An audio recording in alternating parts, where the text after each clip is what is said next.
Michael was the greatest showman ever seen. His dancing was the most charismatic of the rock era.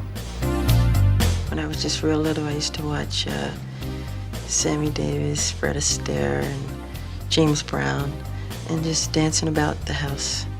So I don't remember not dancing. I met Michael at Sammy Davis's house when he was about 12. And you just fall in love with Michael at any age. He's just an amazing person. He's incredible. He really is. I'm not saying that just because he's my brother. I think he wants to look like what he perceives as makes him feel happy about himself, you know? I do think he's quite beautiful, though, by the way. Most of my dreams seem to come true, and I'm so thankful that they do. An arrest warrant for Mr. Jackson has been issued. Please keep an open mind and let me have my day in court. I deserve a fair trial like every other American citizen.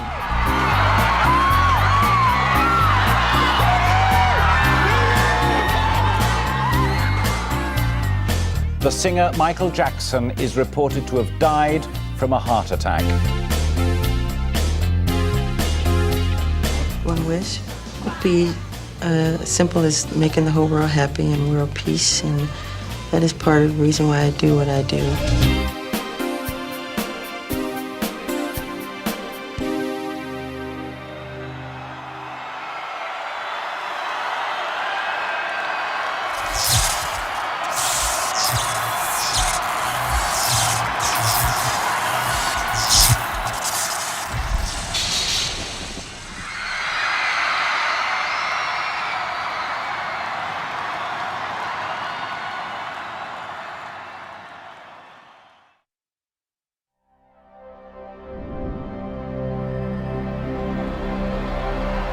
Honored that the world appreciates my art.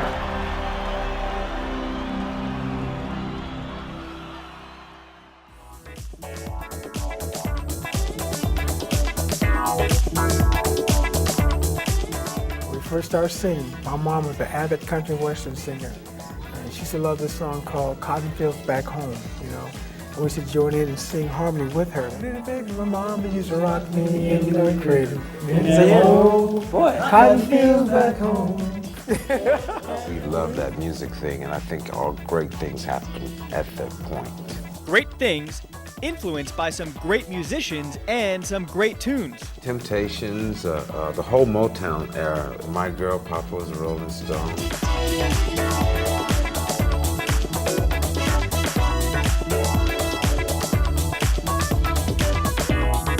When Berry Gordy, the founder of Motown, signed the Jackson 5, he assembled a group of songwriters and producers, and he said, give me 3 number ones for the first 3 releases by this group. And in the end, he had 4 number ones with the first 4 releases, and then 2 number 2s. They were almost instantly huge stars, and Michael was the focal point. I saw Michael Jackson perform with the Jackson 5, and he and they were galvanizing. They had these colorful costumes, choreographed routines, and he had this charisma. Of course he was standing out from his brothers. We all know that. Right from the very first scream at the beginning of I Want You Back, he was the one who was the one. I met him when he was 5 years old at the Apollo Theater singing Who's Loving You, emulating Smokey Robinson, our hero of Motown recordings. And James Brown, his father had brought them to the Apollo, and they were on the show with some adults, and Michael was singing very much like an adult, as if he knew what he was singing about. So how would he know, how would he feel that? How blessed this child is. 2 years later, he was at Motown Records. It was only natural that Motown would spin him off as a solo artist. He had a top 10 with his first solo release, and after he'd had Rockin' Robin and Got to Be There, he had his big number 1, Ben. But the real big news was when Michael made his first solo album for Epic, Off the Wall. Quincy Jones was the musical director. I met Michael at Sammy Davis's house when he was about 12. And you just fall in love with Michael at any age. And The Wiz was when we really connected. Then he was a scarecrow, and he'd pull out bits of paper, quotes with Confucius, etc., all these great philosophers. And one time he says, blah, blah, blah, blah, blah, signed Socrates. And he kept saying Socrates, Socrates, Socrates, and nobody would correct him. And after a while, I took him over to the side. I said, Michael, forgive me if but it's Socrates, And at that moment, our eyes met, and something happened that's never changed since then.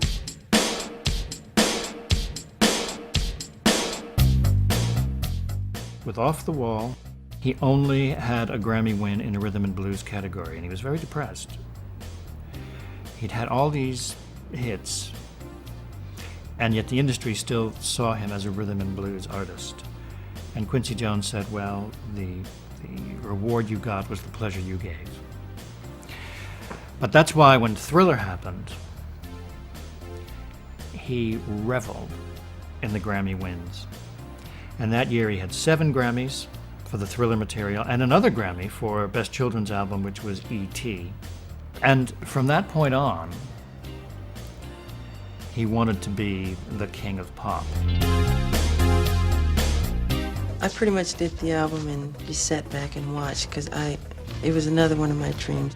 I always love watching the children when they wear all the gear and everything and imitate me. I think it's fun. It's done in good taste. It's just a series of collecting songs and writing songs in my mind over a period of years or whatever. And it's hard to say how one creates music because it's hard for me to take credit.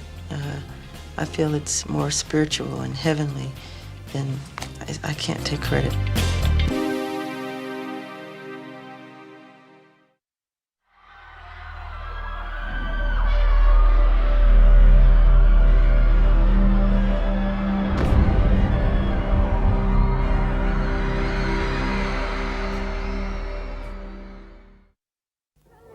Thousands of fans of the most popular star of the 80s converged early on Wembley to be met by scores of touts, some of whom were asking but never getting £100 for a ticket.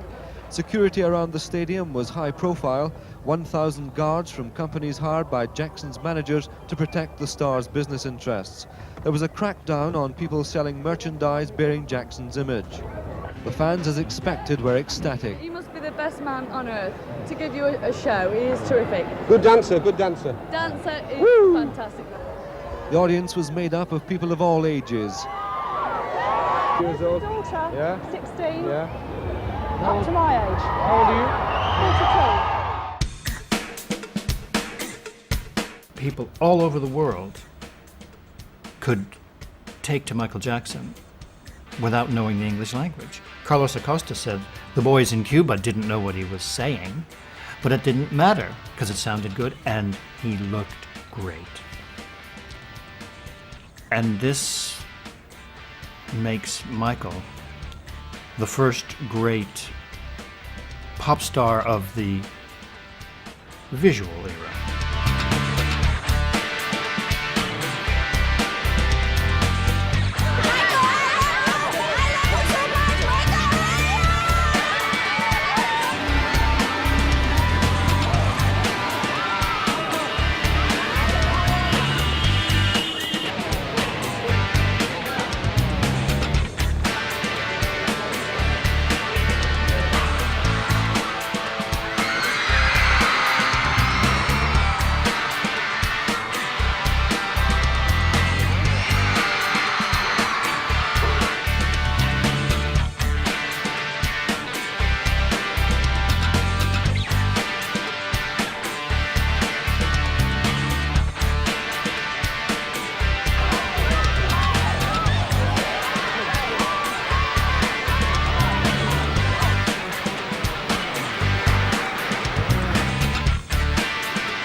Are you a Michael Jackson fan? Yeah. What do you like about him? Everything. Tell me, what numbers do you like of his? All I want to say is that they don't really care about us. Black and white and all his numbers. We need food, we need water. But more than anything else, we need Michael!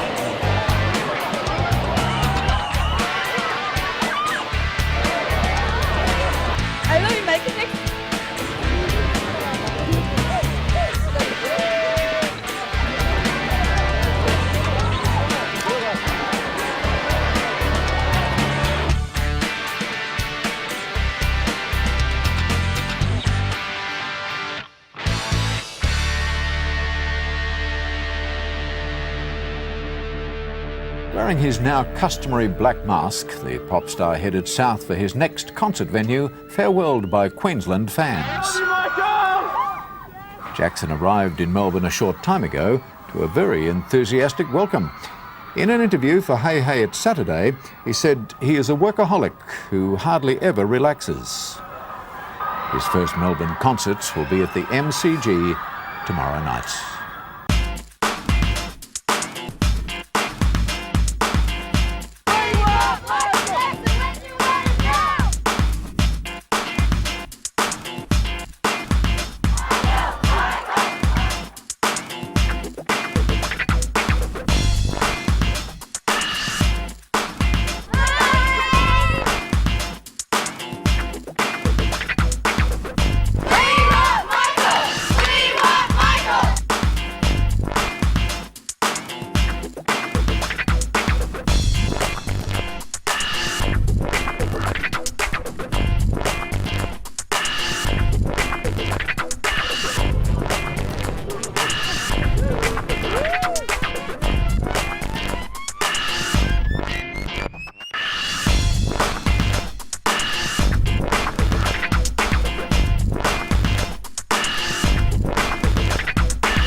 just real little, I used to watch Sammy Davis, Fred Astaire, and James Brown, and just dancing about the house.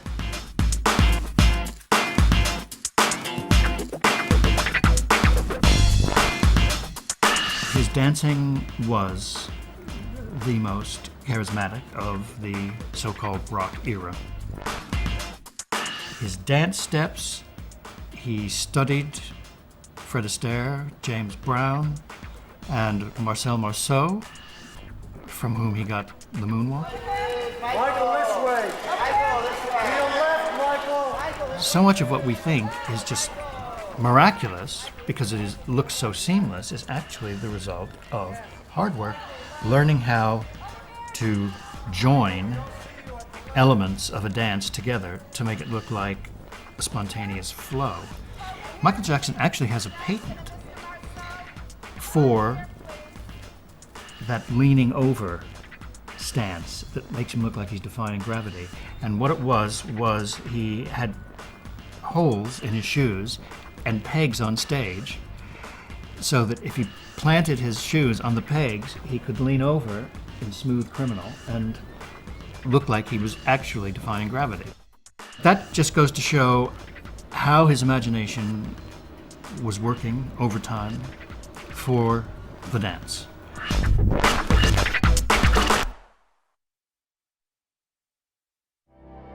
My favorite thing about doing this screen video was it was really an excuse to work with my sister Janet.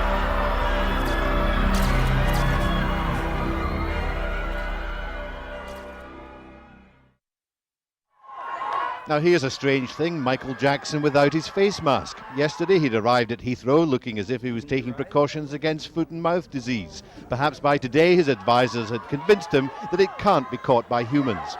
Outside the Lanesborough Hotel today, another kind of virus was proving to be virulent. It's highly contagious among a certain type of young person and makes them think this of Michael Jackson.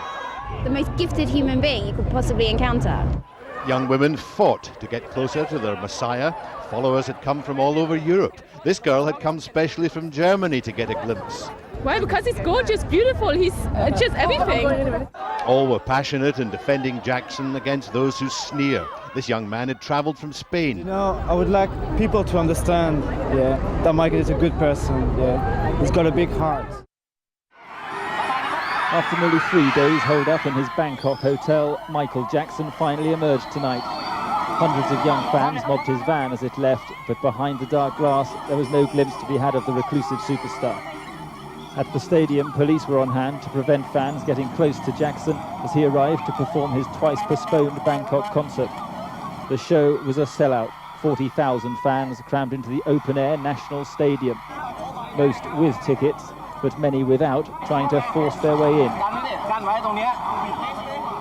Tonight, Michael Jackson was playing for royalty. The younger members of the Thai royal family invited along. The world's highest-paid pop star was stopped and searched for drugs as he arrived at Heathrow this afternoon.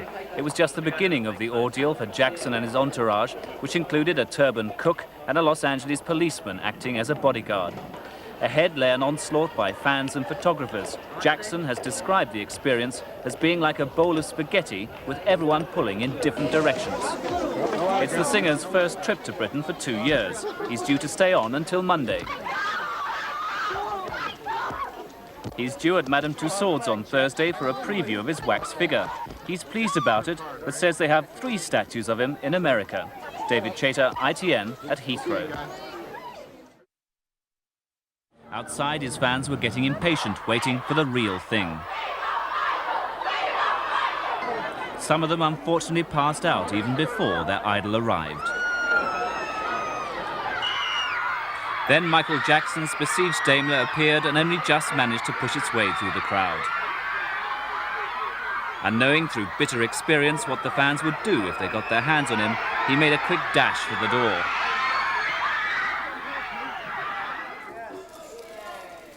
Yes, Michael left. Over here. Michael, we don't see you at the left.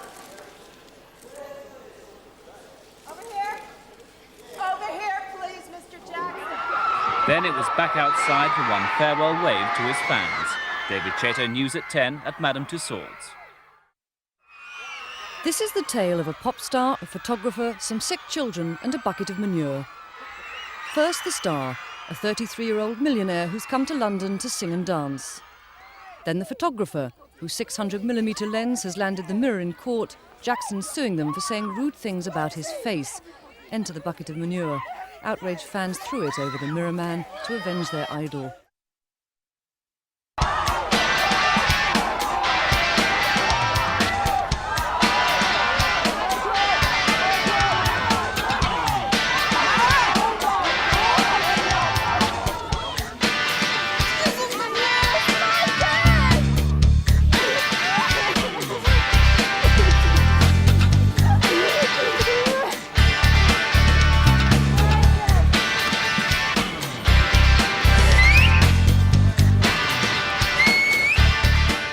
I like to sneak into theaters without being noticed sometimes.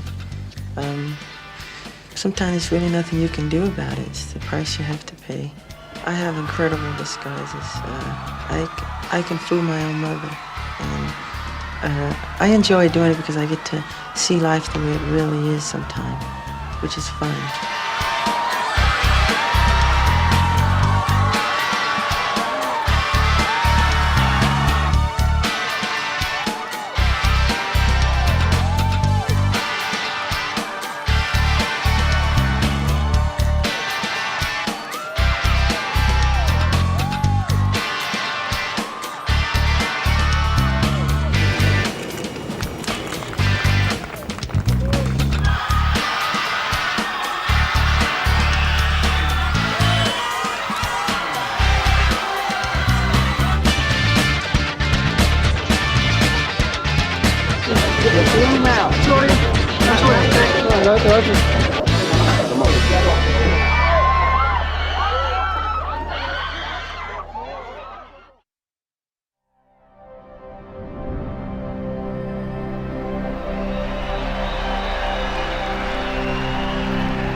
I love children and animals and Quincy and Frank, Quincy.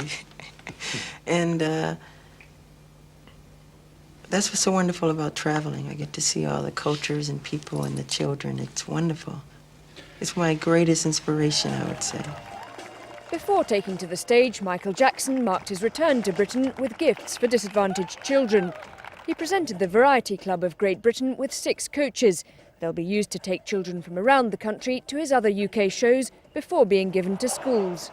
I like to say children will always hold a special place in my heart. So from Heal the World and myself, I present this present. There's more where this comes from. Thank you. The single greatest achievement of Michael Jackson for charity was co-writing We Are the World, which became the American Quincy Jones-produced famine relief record. It was the response to Do They Know It's Christmas, Bob Geldof and Midge Ure's project with Band-Aid. When you hear Michael Jackson's demo of We Are the World, you realize that actually that song was probably more than 50% him. I remember waking up from my sleep the next morning before putting it down, really. Most of the song was there, and I went in the studio and kind of did a demo and presented it. And first, Quincy asked me to do it with Lionel, you know. And I remember calling Quincy, telling him I had the tape, and then Lionel put some lyric to it. And I hate saying who did what, but. Michael, it's now my great pleasure to present you with a check for $1 million. This represents the money Pepsi-Cola pledges to raise in Europe this summer, with our best wishes for Heal the World. That one song raised millions. But he and the brothers did other charity work as well. And Save the Children was a charity that they helped. Of course, the brothers would have done more if the value of their endorsement had been as great as Michael. but hardly anybody's endorsement was as substantial as that of Michael. I hardly have such important people as yourself in this place. And now that you have been here, I feel that this is a real honor indeed. Thank you. Thank you. Thank you. I shall be undertaking 2 concerts in June, one in Seoul in the Republic of Korea and one in Munich. And I shall be inviting some of my friends to help me during the shows by performing at either one or both of the venues. He has certainly been my inspiration to want to do something before the end of the century, to undertake what I call an adventure of humanity before the birth of the millennium. I love this man very much, and I love Africa. He's just an amazing person. He's incredible. He really is. And I'm not saying that just because he's my brother, because if he were an idiot, I'd say I'm not happy with him. Exactly, just like I did my sister. He has made a great contribution to art, to music, and very happy that he is in our country. It is my pleasure. It is my honor to be here in South Africa. I love you people very much. I've had the time of my life here. I've had so much fun. I hate to leave. And I'm definitely looking for a home here to buy, because I would love to spend the rest of my life here. And we are definitely coming in January. And this is a wonderful, lovely man, and I love Nelson Mandela very much. And thank you for all your hospitality and all your love. Thank you very much. You want to take this? Okay.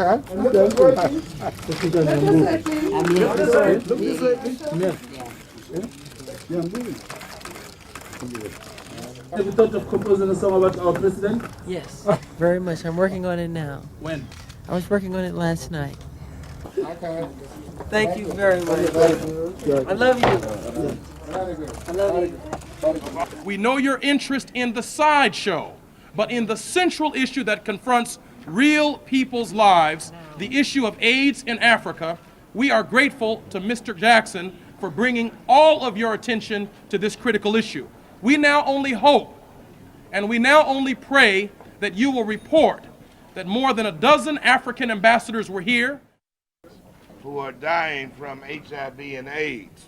It's also about help. And Michael Jackson will go to Africa on the Pacific basis of fighting the scourge of AIDS and economic development.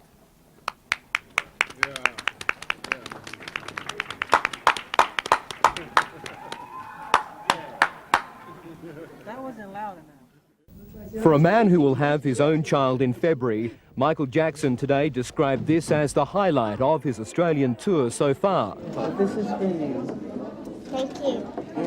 I'll sign a picture for you too. At the Sydney Children's Hospital, Jackson played Father Christmas a month early. Bye, Max. Should I with you? Oh. Again, no sign of his new bride, the performer spending 2 hours inside, given special visiting rights to gravely ill children in the cancer ward. Can we get something for her, a toy? The self-styled champion of children dished out thousands of dollars in presents, dolls, toys and computer games. Jackson taking time to play. The gifts for some outsizing the patients. How do you spell your name? Clearly enjoying himself, a cameraman's stumble proved a good joke.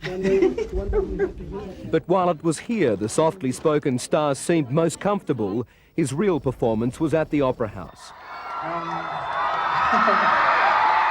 A 30-foot-high Jackson statue was floated down the harbour, 10,000 fans almost drowning out their idol. I love each and every one of you very much.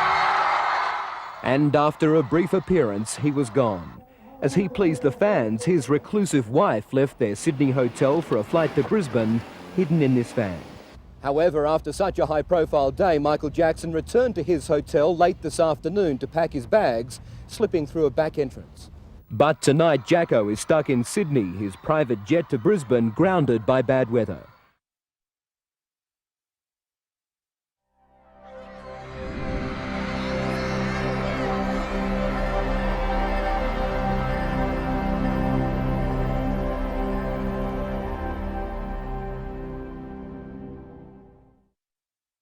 Michael's manager, cigar-smoking Frank DeLeo. He joined the interview as Michael's friend and chief minder. Now, about those headlines. Does it affect you? Does it hurt you to see some idiotic stories that are written? Yeah, I'll answer that question if you don't mind. It hurts me. And if it hurts me, I know it hurts Michael. He's a little more blasé about it than I am. I mean, he just sort of shrugs it off. But I find it very terrible that some of the stuff that is written, particularly about plastic surgery, and the majority of it, not the majority, all of it is garbage and rubbish. And, if that's the best thing that's the only thing they can figure out to do with their life, then, they're pretty sick people. What surprises me sometimes, the people that get distracted and myopic about Michael's eccentricities when they listen to his music and watch his performance, that's like somebody saying, hey, there's a cobweb on the ceiling of the Sistine Chapel. When Michael and Quincy Jones were no longer working together, Michael wrote almost all his own material, produced himself most of the time, and thus his idiosyncrasies came to the fore.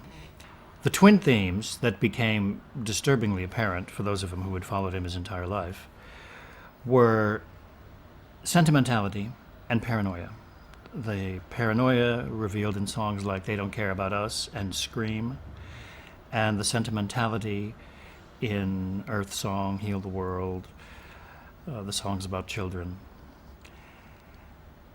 And that tied in with the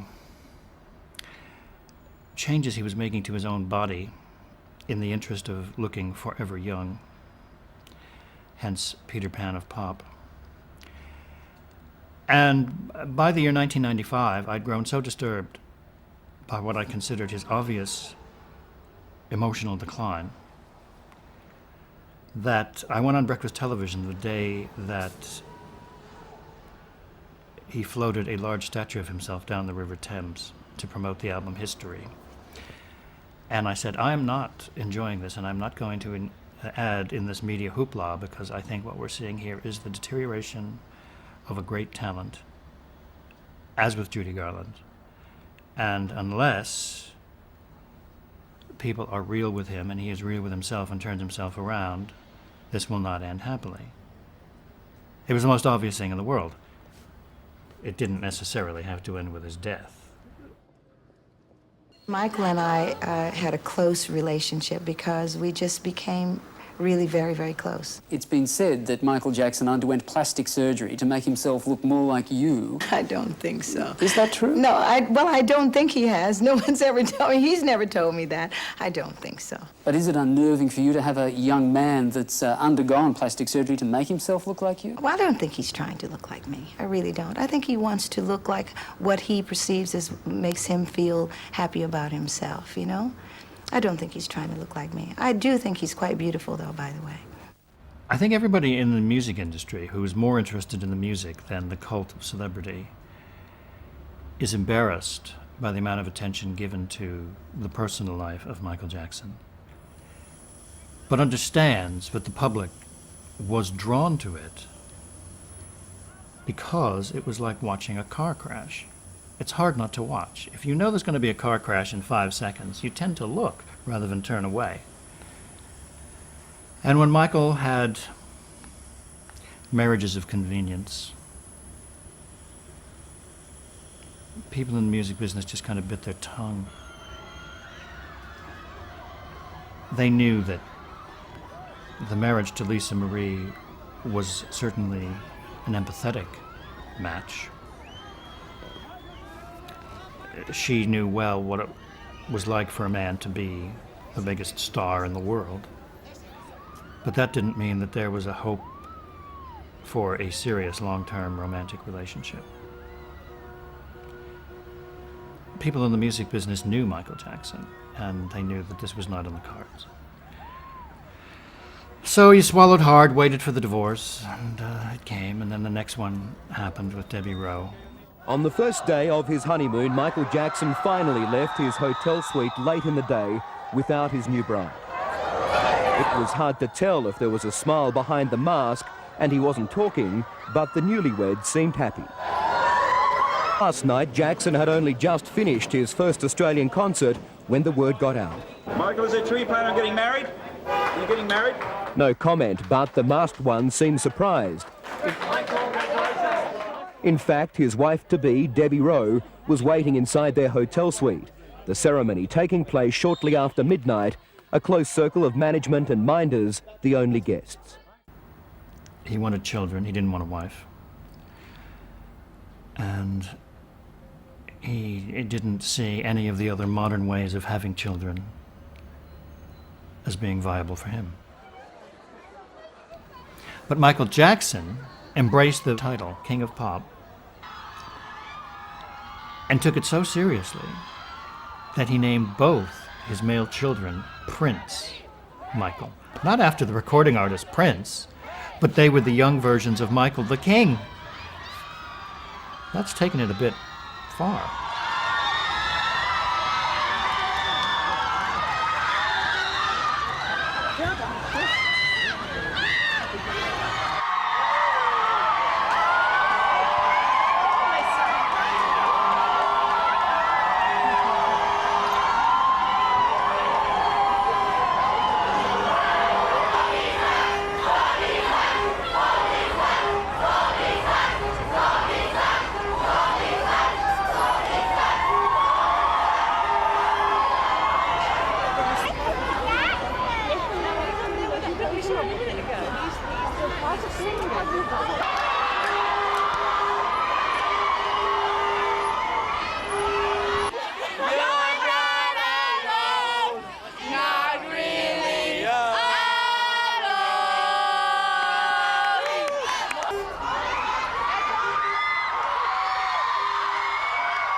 I have suffered and dealt with the same kind of medical problem now afflicting my friend Michael Jackson.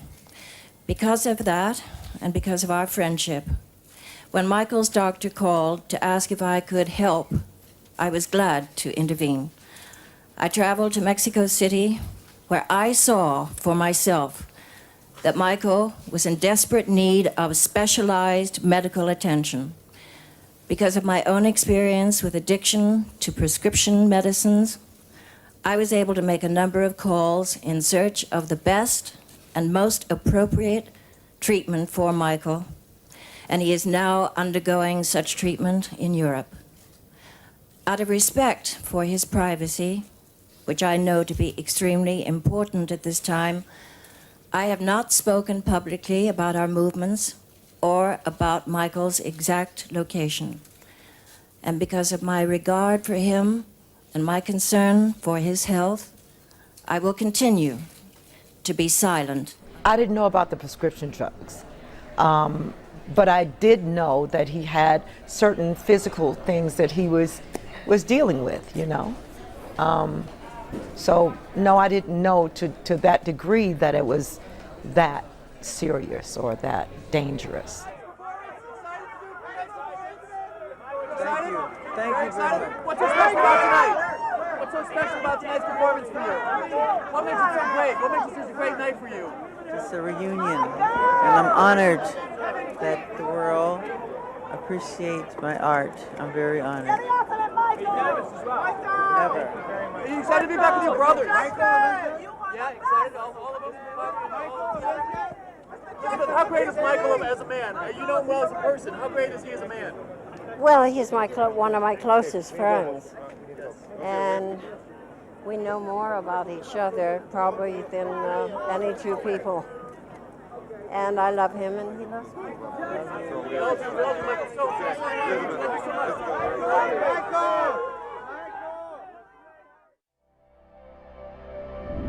That's why to this day I don't lay a finger on my children.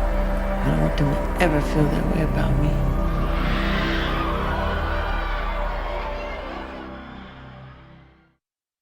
I ask all of you to wait and hear the truth before you label or condemn me. Don't treat me like a criminal, because I am innocent. Well, I must tell you that this is very difficult for me, that Michael is my brother. I love him a great deal, but I cannot and I will not be a silent collaborator of his crimes against small, innocent children. And if I remain silent, then that means that I feel the guilt and the humiliation that these children are feeling, and I think it's very wrong. I have seen checks payable to the parents of these children.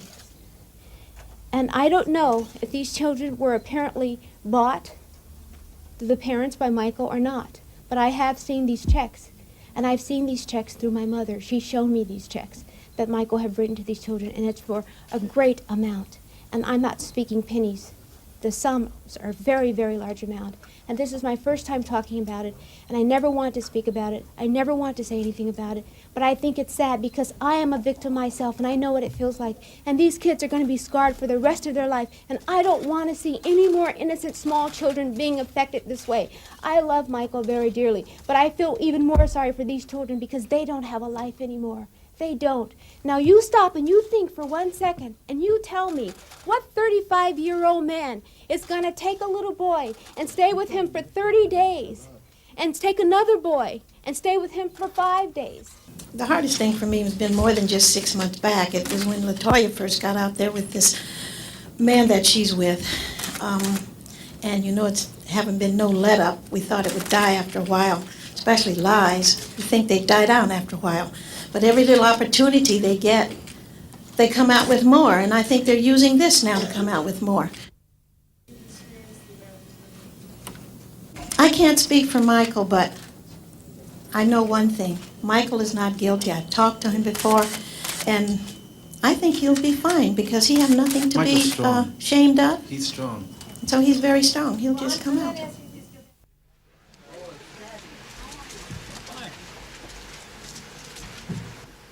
We have concluded that because the young boy who was the catalyst for this investigation has recently informed us that he does not wish to participate in any criminal proceeding where he is named as a victim, that we must decline prosecution involving Mr. Jackson.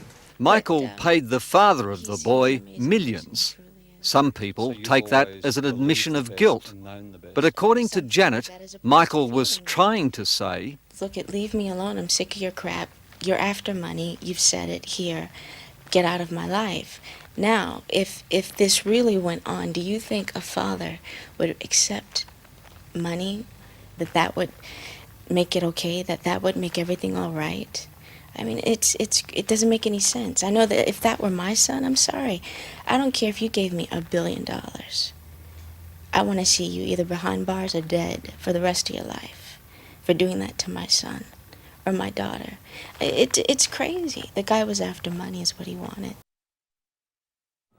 An investigation by police culminated in a raid on Neverland by 75 officers.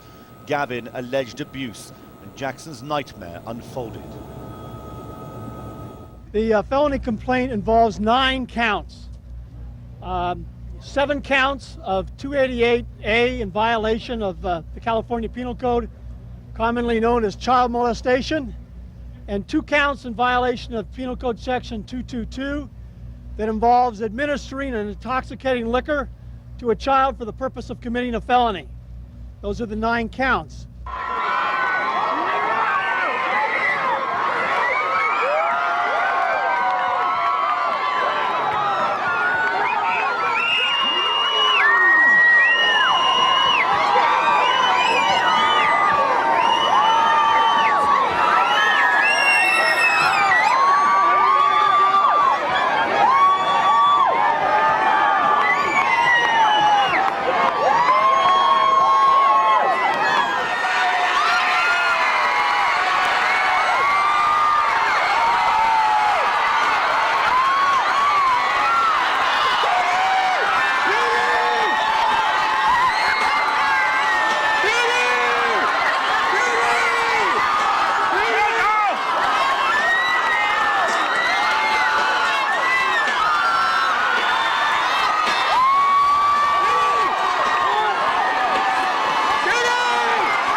Move over a little bit so we can get everybody in here. Move over a little bit.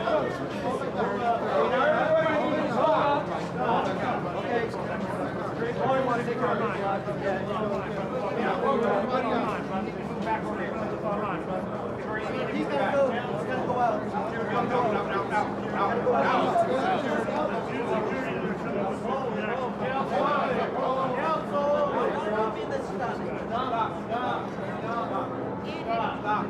Everybody needs to move back. Step back. Get through without getting hurt. Stop. Everybody needs to move back. Step back. Get through without getting hurt.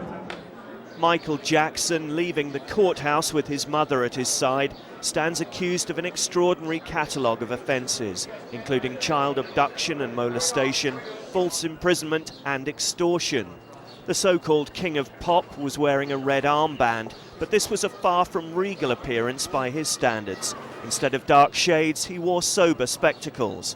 The scene was in contrast to Jackson's previous appearance at the court, when he'd upset the judge by arriving late and then playing to the gallery of his fans. First of all, I want everyone to know it's a great honor and privilege to appear in this courthouse before Judge Melville, who is an outstanding and fair and very decent judge. This case is about one thing only. It's about the dignity, the integrity, the decency, the honor, the charity, the innocence, and the complete vindication of a wonderful human being named Michael Jackson. Thank you. After his lawyer of just a few days had spoken, Jackson himself addressed the small community from which his trial jury is likely to be chosen. I would like to thank the fans around the world. I would like to thank the fans around the world for your love and your support from every corner of the earth. My family, who's been very supportive, my brother Randy, who's been incredible. I want to thank the community of Santa Maria. I want you to know that I love the community of Santa Maria very much. It's my community. I love the people. I will always love the people. My children were born in this community. My home is in this community. I will always love this community from the bottom of my heart. That's why I moved here. Thank you very much. The singer's adversary is the local district attorney. The pair clashed over earlier allegations against Jackson, which were settled out of court. The Jackson camp say the attorneys exceeded his proper role in gathering evidence. The star's fans, some from Britain, remain staunch. You just look into the man's eyes, he loves children. Look at what he built Neverland. That's someone who loves kids.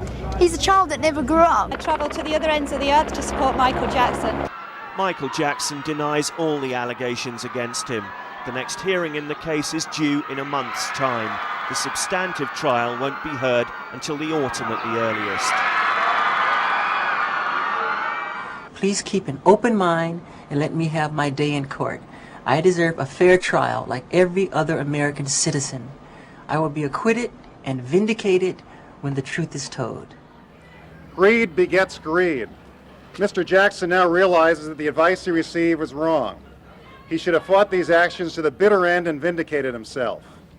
The recent publicity about these settlements is unfair and damaging to him, his family, and his dedication to the world's children.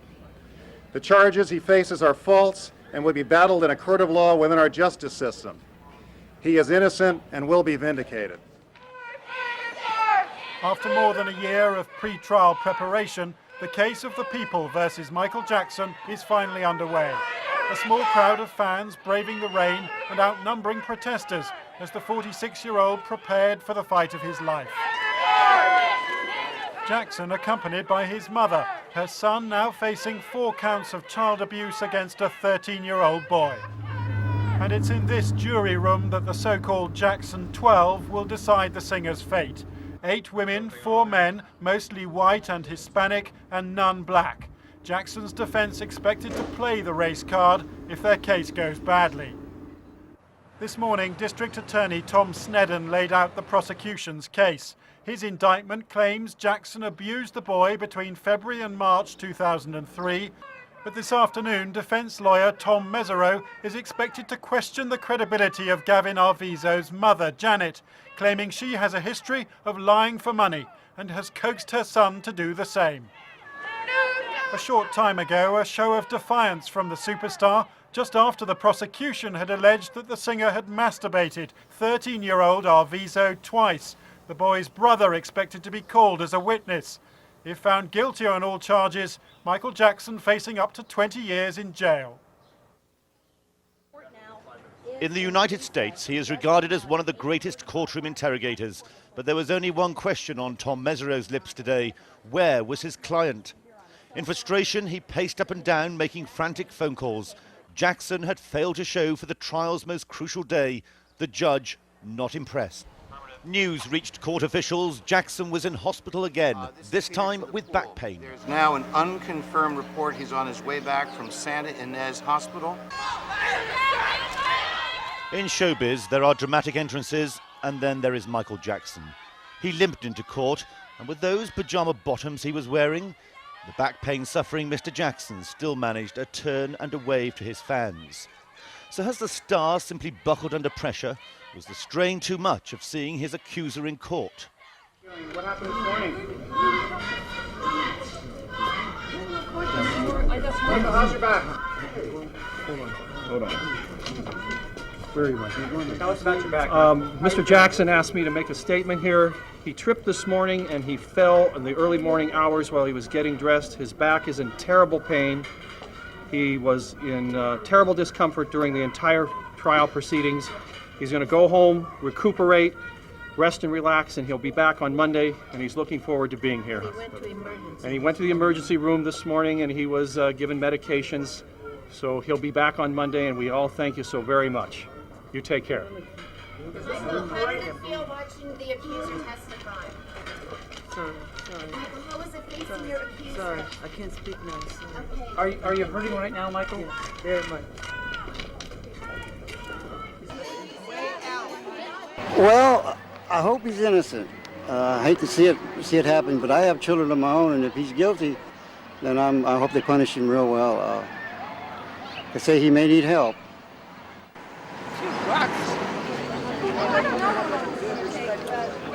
If some kid can tell you what Michael Jackson's penis looked like, we got a problem. What's interesting at the moment is that, you know, the waiting continues. It's been a week now, but what's clearly happening here is confrontation. The people have got bored, things getting tense, and you're seeing everyone shouting at each other at the moment. Well, there's a concern whenever you have two opposing emotions colliding, but I think that we've done a good job of intervening quick to keep the sides apart, and for the most part, the fans have been cooperative with us. Innocent! Michael! Innocent! Michael! Innocent! Day 31 of the Jackson trial, and time for a diminutive mother of four, Janet Arvizo, to take centre stage. Her evidence could end the career of a pop legend. Michael Jackson and his team know that if the jury believe her, it'll be disastrous to their case. She's the mother of the boy who accuses the singer of abusing him, and she alleges her entire family were held hostage by the pop star. Before she started her evidence, Judge Rodney Melville told the jury that Janet Arvizo wouldn't be answering questions on Social Security payments in case she incriminated herself. By the end of the day, Janet Arvizo seemed shell-shocked, desperate to avoid further publicity. Still to come, questions from Jackson's defence team, who must now feel that they can score some points. Juliet Bremner, ITV News in the United States. She's the woman who probably knows Michael Jackson better than anyone. Debbie Rowe is his ex-wife and mother of his 2 children. Now she's about to take the oath and testify against him. The pop star has every reason to fear her evidence. She's fighting him for custody of the children and is angry that her multi-million-dollar allowance has been stopped. It's unlikely, though, that she'll be able to trawl over the ruins of their relationship. Believe me, Judge Melville will not allow that to happen. He's going to be very tight. Tom Mesereau and his defence team are certain to challenge this. They'll also want to highlight Debbie Rowe's willingness to hand over her infants in exchange for a big payout. And there's no doubt that the woman who was once a nurse in a skin clinic will gain. If Michael Jackson is convicted, she'll get the children back. For once in his life, Michael Jackson was not the centre of attention, even though this has been a crucial day in his trial. The focus instead was on the defence's first celebrity witness, the actor Macaulay Culkin. The prosecution had suggested that in the early 1990s, he was one of a number of young boys who had been sexually abused by Jackson. Macaulay Culkin almost single-handedly devastated and shook the foundation of the prosecution's pattern evidence against Michael Jackson.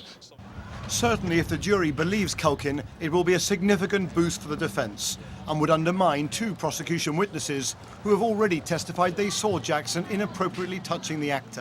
I love you, Michael! From across the world, fans are here to scream their support for Jackson and contempt for the prosecutor.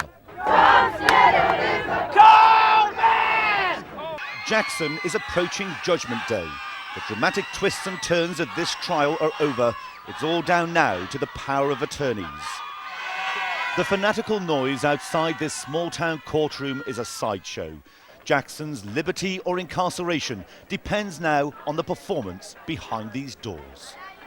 It is difficult waiting, but we're confident, we're keeping spirits up. We're here to support Michael and show him that there are people behind him. It's pretty tense, you know, you're waiting for the verdict and, you know, you're out in the sun, you know, and you're just waiting for that day to happen, and I'm hoping it's going to be soon.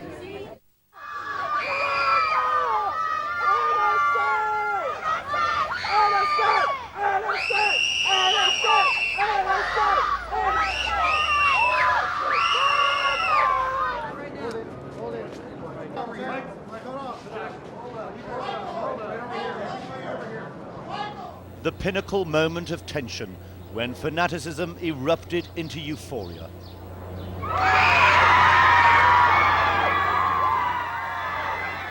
Repeated acquittals, and they raised their idol Michael even higher. Jackson emerged from the courtroom taking the steps of a dazed man on a walk he must surely have wondered he would ever be free to make. How different 1 hour before, when the singer, looking ashen and heavily sedated, walked through the doors of American justice to learn his fate. In the courtroom, there were painfully silent minutes, a heavy stillness, before the judge handed the 10 verdicts to the clerk to read. May the jury in the above entitled case find the defendant not guilty. They came one by one, not guilty of conspiracy. Find the defendant not guilty. Not guilty of sexual abuse. Not guilty. And not guilty of plying the boy accuser with alcohol. For every verdict of innocence, a white dove was released into the sky. I feel so dizzy, I feel like I've just fallen off a cliff. He could get on with his life. Look! I just missed my plane. But I don't care. Michael Jackson was always innocent and he was proven innocent by a jury of his peers. You cannot argue with that. The Jackson cavalcade twisted its way out of the court compound, and soon the singer was on his way back to his Neverland ranch on the US freeway as a free man, leaving his lawyer to respond to the verdict. Justice was done. The man's innocent, he always was. The eyes of the world have been on this case. 2,200 members of the media reporting for 34 different countries, every day questioning the evidence, but now analysing the verdict. So what won it for Jackson, and what lost it for the prosecution? Correspondents and legal analysts may pore over the trial's outcome for months, if not years, but former Sheriff Jim Thomas believes it all came down to credibility. I think what won it for the Jackson was what lost it for the prosecution. Basically, I think that this jury did not like this family. And in particular, I don't think that they liked the mother of the accuser. When the jurors assembled for their press conference, it soon became clear they were not impressed by the testimony or attitude of Gavin's mother. What mother in her right mind would allow that to happen, or you know, just freely volunteer your child, you know, to sleep with someone, and not just so much Michael Jackson, but any person for that matter. I disliked it intensely when she snapped her fingers at us. That's when I thought, don't snap your fingers at me, lady. She didn't take her eyes off of us, so that was a very uncomfortable feeling. So had District Attorney Tom Sneddon, the prosecutor, overestimated the credibility of his witnesses? The system I worked in for 37 years is that people come in and they're the victims of crime. We don't select our victims, and we don't select the families they come from. To the relief and screams from his devotees, Michael Jackson returned to Neverland. To the prosecution, it was the scene of the crime. To the defense, the singer's exotic world of make-believe. But now to the reality. Even though cleared of all charges, can he ever rebuild his career after such lurid allegations?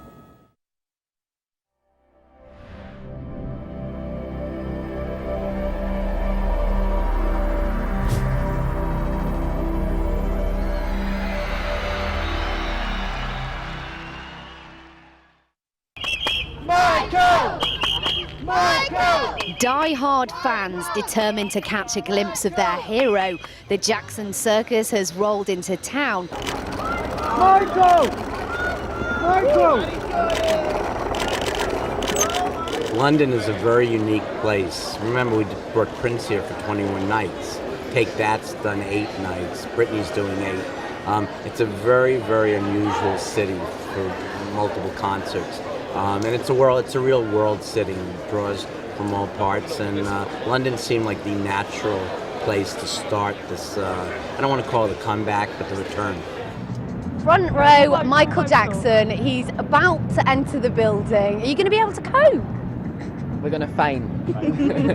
How big a fan are you? Very big, very big. Not as big as some people here, but very big. So. He's about to announce all these dates, we think. Do you think he's going to be able to cope with this? Do you think he's past it, or he'll still be able to give a good performance? Tina Turner can do it at 70, Michael Jackson can do it at 50. I take it that you've been queuing for quite a while to get in here. Are you a dedicated Michael Jackson fan? I am. I saw him in 1997 for the History Tour in Wembley. It was actually the best concert I've been to since then. It's just great. So I was well up for it. I got the email saying that he was going to be here, so I made sure I freed up all my time so that I get here. What do you think it is about him after everything that's happened that thousands of people are still here today? Oh, I think it's just his music. I mean, his music, his dancing skills. He's an amazing performer. I mean, he's really, you know, he's incredible. Especially now he's 50 as well. I think a lot of people are going to want to come and see him perform live and, you know, see what he has to offer. I'm 22 and I've loved him my entire life. What do you think this press conference is going to be like today? What do you think he's going to give us? I don't really think we're going to hear him. I think everyone's going to scream as soon as he walks in. We're not going to hear a word of it, so it's going to be a bit of a free-for-all, I think. You know! You know! Ow! We are Michael!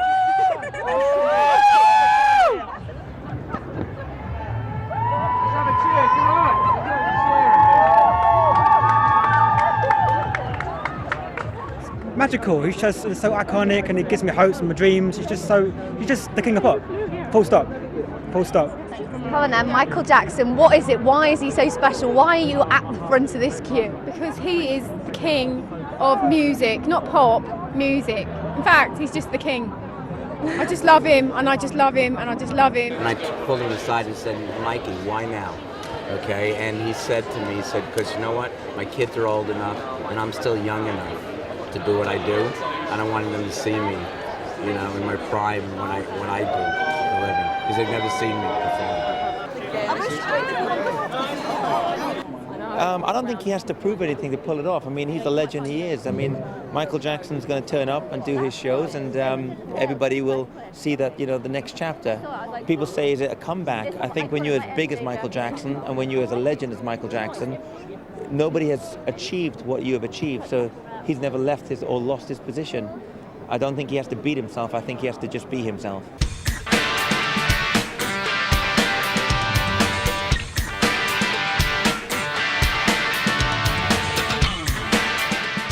It's been 20 years since Thriller and Off the Wall came out. He is the single greatest entertainer of all time, and if he's back and if he's anywhere near as good as he used to be, it'll be great. The music business needs big rock stars. Michael Jackson's announcement of 10 concerts here is certainly a coup for the O2 Arena, and if those concerts go well, the expectation is that he'll add many more dates. But questions still remain about whether the Michael Jackson of today can still cut it live on such a big stage.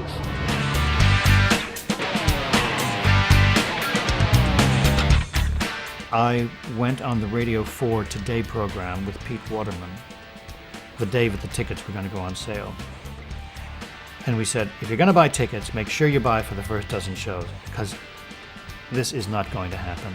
He's either going to collapse or there will be a withdrawal with an excuse.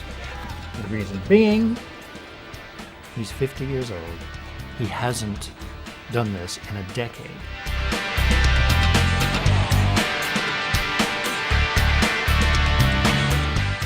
As soon as I could get here, I got here.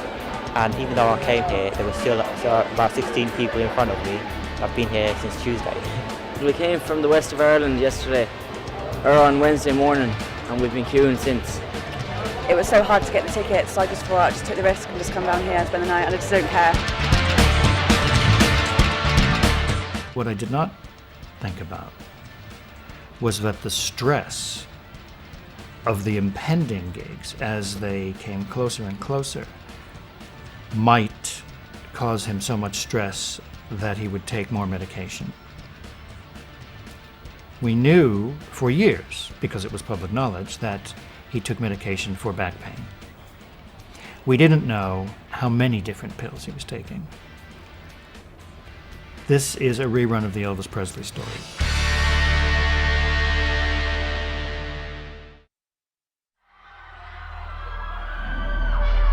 Everybody has so much respect for him because he's so talented, and his talent is so wonderful. It will never die.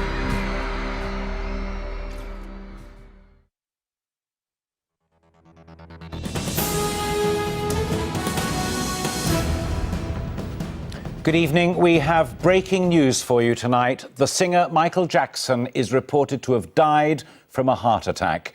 He collapsed at his home in Los Angeles about 3 hours ago. He was not breathing when paramedics arrived. They performed heart massage, and then they took him to the UCLA Medical Center in the city, where he's said to have gone into a deep coma. His family are at the hospital. The Los Angeles Times say he was pronounced dead a short time ago, quoting law enforcement sources. The singer had been due in London for a series of concerts during the summer. A controversial figure, he was cleared of child sex abuse charges 4 years ago. More recently, he has been dogged by financial problems. Watching this developing story over the last half hour is correspondent Rohit Katru, who joins me in the studio.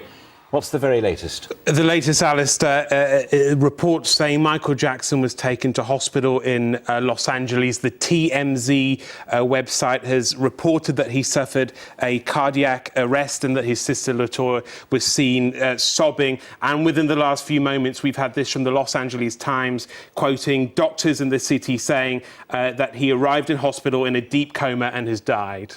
An incredible man. An incredible man. Few would doubt one of the greatest entertainers of all time. From Off the Wall to Thriller to Bad, he sang and danced and he moved people greatly. One of the great entertainers of all time. Rohit, thank you very much indeed.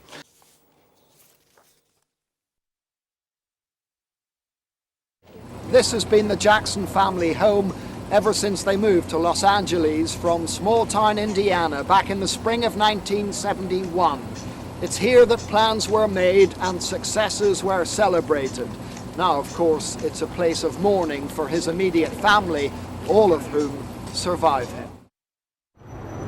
Huge crowds in Hollywood are queuing up to pay public tribute at what's left of a very private star. And it's a long wait, while the true story of what happened to their hero will take even longer to resolve. Really would appreciate it very much if you take under consideration that individuals such as myself trying to sell and distribute Michael Jackson's one and only original t-shirts. All things Jackson are now selling fast. His estate won't make anything from these instant souvenirs, but genuine memorabilia is now worth a fortune, and that will all help settle his debts. Behind these fans here, there's people are writing messages on the walls and on cardboard. They're laying flowers at the entrance because the Jackson 5, this is where it all started out. They entered a talent contest and won, and you know, the rest was history. But it's going on 3 o'clock now here in Harlem, and there's still about 100 people out the front of the Apollo Theatre. They're all singing and dancing. You look at them over there, they're having a great time. It's as if Michael Jackson's spirit is amongst all of these people here. And a couple of hours ago, I was amongst the crowd. I spoke to a few of those as well, and have a little listen to what we found. He will always be in everyone's hearts, and that's why everyone is here, and that's why everyone should God bless Michael Jackson. Everybody loves Michael Jackson. I don't care what they try to say about him. He's the real, you know what I mean? They try to duplicate him, but they can't. 1968, I was here to see Michael and the Jackson 5 when they first came out at the Apollo Theater, 1968. You were here? Yes, I was a little girl. 1968. What was that like? Beautiful, amazing. What? This is one of those tragedies that just won't lie down, because in death he's as fascinating as he was in life. With Elvis and John Lennon, it happened and was over. With this, it happened, and then it just kept happening in different ways. Michael always said that he could handle it. Our worst nightmare was that he could not, that there would be an overdose. Brian Oxman says he repeatedly warned Jackson and his family about the drug problem. The man was in pain, and there was no question about it. He needed to have certain medications, but the problem becomes the overuse of medications, and that's something which people, I think all people find very difficult to control. He simply wasn't able to control it. Just the night before he died, Jackson was here at the Staples Centre in LA, rehearsing for his upcoming London shows. And by all accounts, it was a pretty energetic performance, running through 10 or 11 songs and dances. After which, Jackson's manager says the singer came up and put his arm around him and told him, "I am so happy. This is really our time." It's tough. My family is being strong. We've always been a family, and we're just holding together, but it's very tough. Fame found Michael very young, but ever since those early days, he and his older brother stayed close. So not surprisingly, Jermaine rushed to his young sibling's bedside the moment their mother, Catherine, confirmed the dreadful news. She was crying, saying he was dead. Tried to console her a bit, but I wanted to see Michael. Seeing him there lifeless and breathless was very emotional for me, but I held myself together because I know he's very much alive, his spirit is, and that was just a shell. But I kissed him on his forehead, and I hugged him, and I touched him, and I said, "Michael, I'll never leave you." The confusion over what happens to him in death now seems to be over. The Neverland Ranch will have no part to play, and maybe that's as it should be. Neverland reminds people of what was wrong with Michael Jackson. Huge stadiums remind us of what was right.